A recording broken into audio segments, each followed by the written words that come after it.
பைபிள்ல சொல்லப்பட்ட ஒரு வார்த்தையும் மாறாது. இதுல அழிவே கிடையாது. இதுக்கு எக்ஸ்பைரி டேட் கிடையாது. ஆமென் சொல்ற கையை உயர்த்துங்க. இதுக்கு எக்ஸ்பைரி டேட் கிடையாது. ஆனா இதை படிக்கிற எனக்கு எக்ஸ்பைரி டேட் உண்டு. இதை படிக்கிற எனக்கு எக்ஸ்பைரி டேட் உண்டு. ஆனா இதற்கு எக்ஸ்பைரி டேட் ஐயா, இந்த உலகத்துல எனக்கு மேனுஃபேக்சர் டேட்டும் உண்டு, எனக்கு எக்ஸ்பைரி டேட்டும் உண்டு. அது உங்களுக்கு தெரியாது, அது உங்களுக்கு தெரியாது. ஆனா ஒருத்தருக்கு தெரியும். ஐயா, என்னுடைய மேனுஃபேக்சர் டேட், என் தாயின் கருவில் நான் உருவாகும் முன்னே என்னுடைய மேனுஃபேக்சர் டேட் ஒருத்தருக்கு தெரியும்.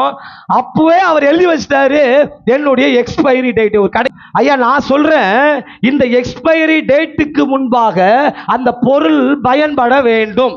நான் ஒரு கூல்ட்ரிங்க்ஸ் எடுத்தா கூட அதோட மேனுஃபேக்சர் டேட்ல இருந்து அது எக்ஸ்பைரி டேட்டுக்குள்ள அது என்ன ஆயிடணும், பயன்பட வேண்டும். அது பயன்படவில்லை என்றால் தூக்கி தூர போடப்படும்.